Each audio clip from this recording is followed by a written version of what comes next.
Hindi ka ba nagtataka na sa tuwing pinag-aaralan ng kasaysayan ng Pilipinas, madalas na nakasentro ito sa mga Kristiyano? Paano naman ang mga Muslim sa Mindanao? Katulad natin ay naghirap din sila, ngunit hindi madalas pag-usapan ang kanilang ginawang pag-aalsa. Ngayon ay pag-uusapan natin ang Moro Rebellion noong panahon ng pananakop ng Amerikano.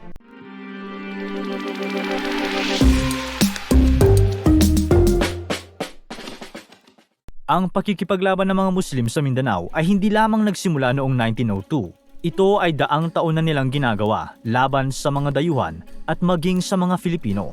Bago natin pag-usapan ang Moro Rebellion, marapat lang na pag-usapan muna natin kung bakit nga ba Moro ang tinawag sa kanila at bakit ganoon na lamang kalupit sa kanila ang mga Espanyol noon. Kasagsagan ng 8th hanggang 15th century naganap ang Reconquista sa Espanya. Ito ay ang pagbawi ng mga Christians ng lupa na sinasabi nilang sa kanila. Noong panahong ito, ang Iberian Peninsula o ang kabuuan ng kasalukuyang Espanya at Portugal ay nasakop na ng mga Muslim. Dito din nabuo ang tawag na Moro. Nadala ito ng mga Espanyol noong sinakop nila ang Pilipinas at tinawag nilang Moro ang mga Muslim sa Mindanao. Noong dumating ang mga Amerikano, sinigurado nilang hindi magiging kalaban ang mga Muslim habang nangyayari pa ang Philippine-American War. Ito din ang dahilan kung bakit nagkaroon ng Bates Treaty upang pansamantalang maging tahimik ang sitwasyon sa pagitan ng Amerikano at ng mga Muslim. Dahil kung sasali pa ang mga Muslim sa gulo, tuluyan lamang lalakas ang puwersa ng mga Pilipinong rebelde.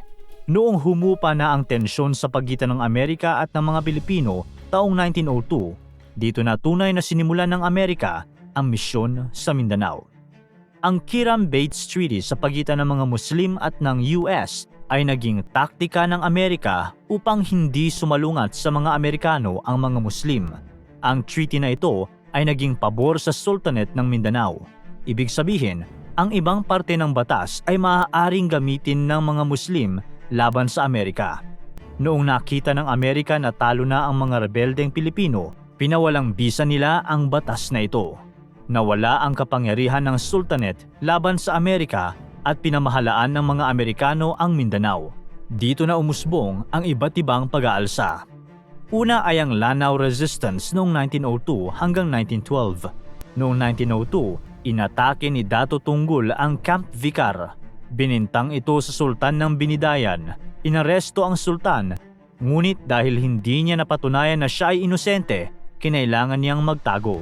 Kalaunan ay napatay siya at ang pagkamatay na ito ang naging dahilan upang magalsa ang 150 hanggang 200 na Muslim sa pamumuno ni na Sultan Ganduli at Sultan Tanagan. Sa engkwentrong naganap, tanging 3 Muslim lamang ang nakaligtas. Noong 1903, sinimulan ni John Pershing ang pagtugis sa mga Lake Moros sa Traka. Bagamat hindi nanlaban ang ilang mga dato sa mga Amerikano, si Dato Ampuanagus ay sumalungat sa kanila. Tinakasan niya ang mga Amerikano mula 1903 hanggang 1908. Kalaunan, sa pagkakaroon ng peaceful negotiation ay napasuko ang puwersa ni Dato Ampuanagus. Dito na natapos ang Lanao Resistance. Ang Sulu Resistance naman ay nangyari mula noong 1899 hanggang 1913.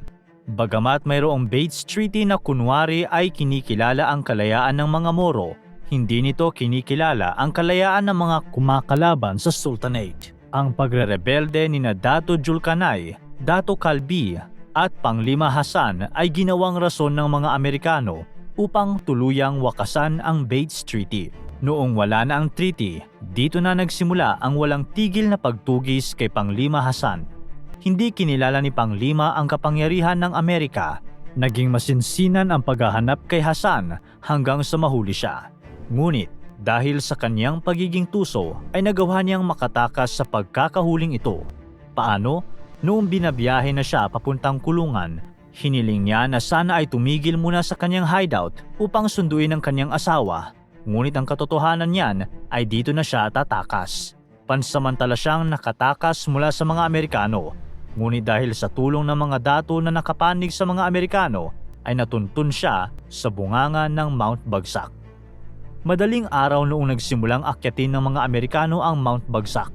Nakita nila si Hasan at 2 kasamahan na lumabas mula sa bunganga ng Mount Bagsak. Pinaulanan nila kaagad ang grupo ng bala, Ngunit ang dalawang kasama lamang ni Hasan ang agad na namatay, samantalang si Hasan ay hindi natamaan. Dali-dali siyang bumalik sa bunganga ng Mount Bagsak. Ang mga sundalong Amerikano naman ay pinalibutan ang bulkan at siniguradong hindi makakatakas si Hasan. Noong nakita na siya, inasinta na siya ng isang sergeant. Sinubukan niya pang manlaban gamit ang barong na isang uri ng itak, ngunit nauna na siyang matamaan ng bala. Noong sinuri ang kanyang katawan, humigit kumulang 26 bullet wounds ang nakita sa kanya mula sa iba't ibang engkwentro. Ang pagkamatay ni Hasan ang pumukaw sa atensyon ng iba pang mga Muslim at dahilan upang magkaroon ng iba't ibang rebelyon. Una dito ang armed resistance sa Buddha-jo, isang inactive volcano. Daan-daang Muslim ang umakyat sa bundok dahil sa usap-usapan na uubusin silang patayin ng mga Amerikano.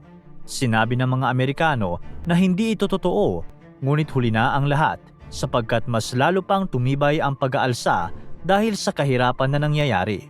Nakita ng general na hindi sapat ang bilang ng mga sundalong Amerikano laban sa mga Muslim na nasa Buddha-jo. Mahirap din itong akyatin dahil sa taas at kitid ng daanan papunta rito. Ang ginawa niya ay nag-organisa muna ng peace negotiation habang hinahanda ang kanyang mga sundalo. Hindi naging matagumpay ang peace negotiation kaya noong May 5, 1906, sinimula ng pag-atake sa Buddha-jo. Walang kalaban-laban ang mga Moro, maging ang mga inosenteng Moro na walang armas ay pinagbabaril. Sinubukan pa nilang lumaban gamit ang mga itak, ngunit wala itong laban sa mga armas ng Amerikano. Naubos ang 600 na Muslim na nandoon sa Buddha-jo. Massacre ang nangyari. Lumitaw naman ang pangalang Jikiri noong 1907. Isa siyang native ng Hulo. Naging modus niya ang pangingidnap ng mga magagandang babae. Naging sakit siya sa ulo ng mga Amerikano, ngunit natuldukan din ang kanyang pamimirata noong 1909. Si Jikiri ang huling tinuligsan ng mga Amerikano bago magkaroon ng malawakang reforma sa pamumuno ni General Pershing. Ngunit ang malawakang reforma na ito ay nagresulta sa paglapastangan sa kultura at paniniwala ng mga Moro. Dahil dito ay muling nabuhay ang pag-aalsa. Bagamat kinumpiska na ang mga baril sa ibang parte ng Hulo, hindi ito epektibong naisakatuparan sa Lati at Luok.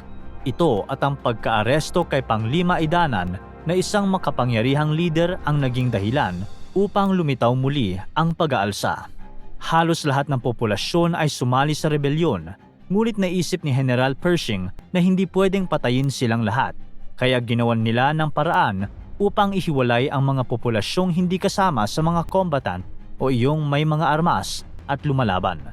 Noong nagawa nila ito, ipinag-utos niya na pasukin ang Budbagsak, kung saan sila nagkukuta. Nangyari ito noong June 11, 1913. Sinubukan pa ng mga Muslim na lumaban, ngunit anuman ang gawin nila ay wala silang laban sa malakas na puwersa ng mga Amerikano. Tulad na nangyari sa Buddha-jo, massacre ang nangyari sa mga rebelde. Sa Cotabato naman, dalawang pangalan ang naging matunog. Una dito ay si Dato Ali. Tagapagmana siya ni Dato Uto at son-in-law ni Dato Piang. Hindi siya sang-ayon sa inaalok na peace negotiation ng Amerika, bagkus ay hinimok pa ang mga Maranao na sumama sa pag-aalsa. Kaya naman, mula Cotabato, nagpadala ng mga army papuntang Rio Grande ang general upang pigilan ang paglaganap ng rebelyon. Ang mga sundalong ito ay sinalubong naman ni Ali dahil sa engkwentrong naganap. Marami sa hanay ni Ali ang namatay. Nagresulta ito sa pagbabago niya ng taktika. Ngayon ay guerrilla type na ang kanilang pagkikipaglaban kung saan paiba-iba sila ng kuta. Taong 1906, natuntun ng mga Amerikano si Ali. Naging mahirap ang habulan na nangyari. Ngunit dahil sa tulong na din mismo ni Dato Piang na kanyang father-in-law ay nahuli si Ali at napatay. Noong 1912, si Dato Alamada ay naging leader din ng pag-aalsa sa Maguindanao, ngunit hindi din ito nagtagal sapagkat pinili niyang sumuko sa mga Pilipino. Matapos nito ay wala nang malaking pag-aalsa, ngunit ang mga pag-aalsa na ito at ang mga karahasan ng mga Amerikano sa mga Moro ay nakaapekto sa kanilang paghangad ng kalayaan sa hinaharap.